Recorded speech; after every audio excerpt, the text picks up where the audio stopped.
C'est la revue politique et parlementaire. Merci Sylvain Courage, directeur adjoint du Nouvel Obs. À la une de l'Obs, Sylvain. Palestine, la reconnaissance et après. Merci beaucoup. Vous retrouvez les informés ce soir à 20h avec Victor Matet. Et merci Renaud. Merci Agathe.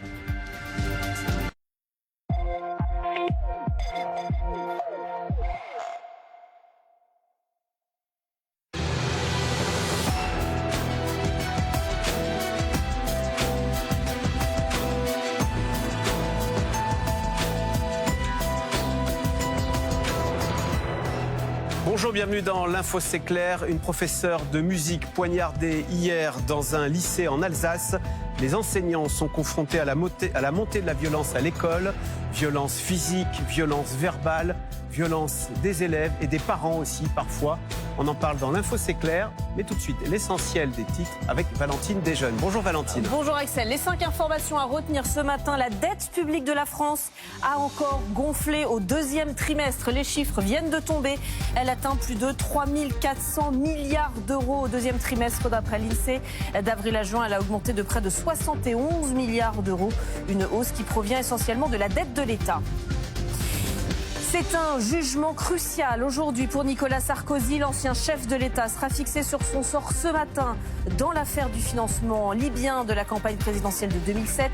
7 ans de prison, 300 000 euros d'amende et 5 ans d'inéligibilité ont été requis contre lui pour corruption, financement illégal de campagne et association de malfaiteurs.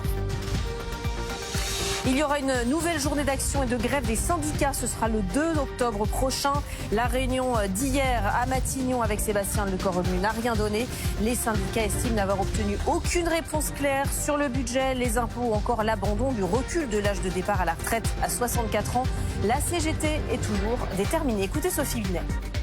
Le seul point positif que j'ai entendu hier matin, c'est qu'il nous a dit qu'il était le Premier ministre le plus faible de la Ve République. Ça confirme que la force est de notre côté, qu'il faut amplifier notre avantage, battre le fer tant qu'il est chaud et donc être très nombreux et nombreuses le 2 octobre prochain. Retour en classe ce matin au collège de Benfeld dans le Bas-Rhin au lendemain de l'agression au couteau d'une professeure de musique par un élève de 14 ans.